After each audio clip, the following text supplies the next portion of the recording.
नमस्कार, आप सभी का स्वागत है। आज हम बात करते हैं भारत में जनहित याचिका यानी PIL दायर करने की प्रक्रिया क्या है। तो अभी तक आपने इस चैनल को सब्सक्राइब नहीं किया है तो अभी कर ले और हाँ, घंटी के बटन को अवश्य दबाएं ताकि अगले वीडियो की जानकारी आप तक आसानी से पहुंच सके। जनहित याचिका पब्लिक इंटरेस्ट लिटिगेशन एक ऐसा माध्यम है जिसमें मुकदमेबाजी या कानूनी कार्यवाही के द्वारा अल्पसंख्यक या वंचित समूह या व्यक्तियों से जुड़े सार्वजनिक मुद्दों को उठाया जाता है। इसके माध्यम से जनहित के मुद्दों को ठीक किया जाता है। क्या आप अपने आसपास में घटित होने वाली विभिन्न घटनाओं से नाखुश या परेशान हैं?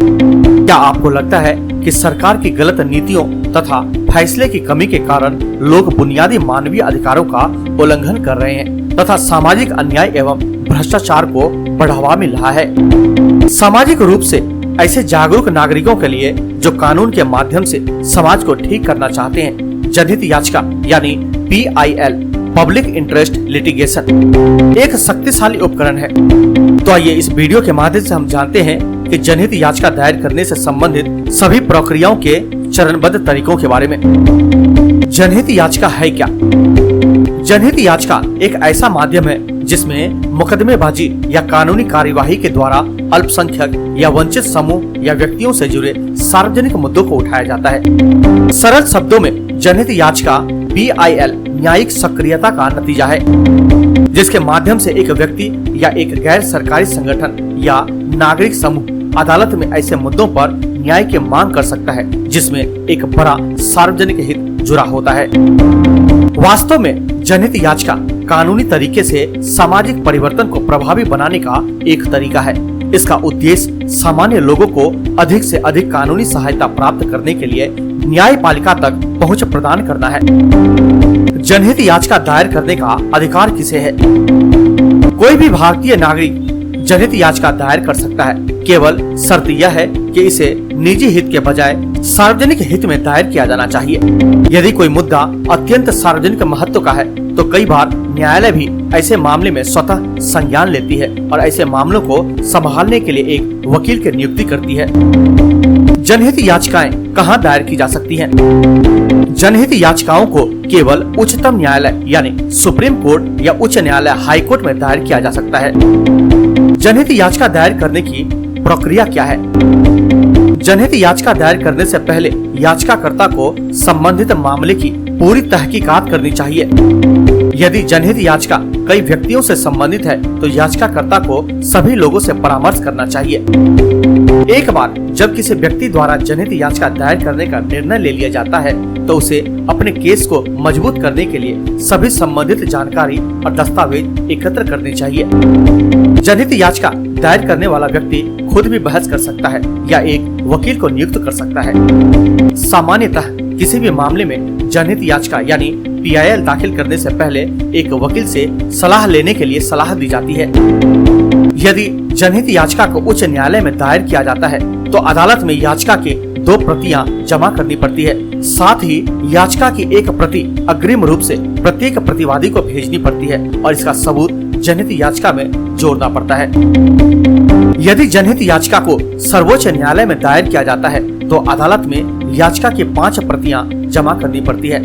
प्रतिवादी को जनहित याचिका की प्रति केवल तभी भेजी जाती है जब अदालत द्वारा इसके लिए नोटिस जारी किया जाता है। अब बात करते हैं कि जनहित याचिका दायर करने के लिए शुल्क क्या है। अन्य अदालती मामलों के मुकाबले जनहित याचिका दायर करना सस्ता है। किसी जनहित याचिका को वर्णित प्रत्येक प्रतिवादी के लिए 50 रुपए का शुल्क अदा करना पड़ता है और इसका उल्लेख याचिका में करना पड़ता है। हालांकि पूरी कार्यवाही में होने वाला खर्च उस वकील पर निर्भर करता है जिसे याचिकाकर्ता अपनी तरफ से बहस करने के लिए अधिकृत करता है। जनहित याचिका और रिट याचिका में क्या अंतर है? रिट याचिका व्यक्तियों या संस्थानों द्वारा अपने लाभ के लिए दायर किया जाता है, जबकि जनहित याचिका आम जनता के लिए दायर किए जाते हैं। किन किन मुद्दों पर जनहित याचिका दायर नहीं किया जा सकता?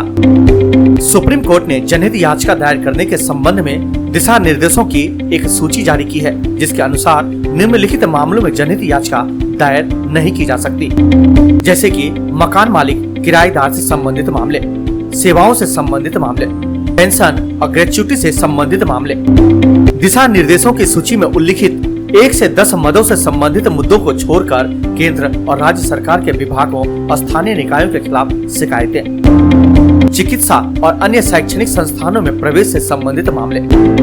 उच्च न्यायालय या अधीनस्थ अदालतों में लंबित मामलों की जल्दी सुनवाई के लिए याचिका। क्या आमतौर पर न्यायाधीश जनहित याचिकाएं स्वीकार करते हैं? जनहित याचिका अदालत के मुख्य न्यायाधीश द्वारा स्वीकार की जाती है, इसलिए यह पूरी तरह इस बात पर निर्भर करता है कि मुख्य न्यायाधीश इस मामले को किस रूप में देखता है। उच्च न्यायालय या उच्चतम न्यायालय द्वारा किसी जनहित याचिका को स्वीकार करने की औसत दर 30 से 60% तक है। आमतौर पर उन जनहित याचिकाओं को स्वीकार किया जाता है जिसमें वर्णित तथ्यों से न्यायाधीश सहमत होते हैं और उन्हें लगता है कि विषय महत्व का है और जनता के हित में है। जनहित याचिका से संबंधित मामले की सुनवाई में कितना समय लगता है? वास्तव में यह संबंधित मामले पर निर्भर करता है। यदि कोई मामला कई व्यक्तियों के जीवन से जुड़ा है या मानव अधिकारों के उल्लंघन आदि से संबंधित है, तो ऐसे मामलों में अदालत बहुत ही कम समय में सुनवाई को पूरा करता है और मामले का निपटारा करता है। लेकिन सामान्य तौर पर अदालतों में अत्यधिक जनहित याचिकाओं के जमा होने के कारण मामलों की सुनवाई और निपटारे में सालों लग जाते हैं। हालांकि सुनवाई के दौरान जरूरत पड़ने पर अदालत अधिकारियों को कुछ कार्य करने के लिए निर्देश दे सकता है। दोनों पक्षों की अंतिम सुनवाई के बाद जनहित याचिकाओं से संबंधित मामलों में अंतिम निर्णय दिया जाता है।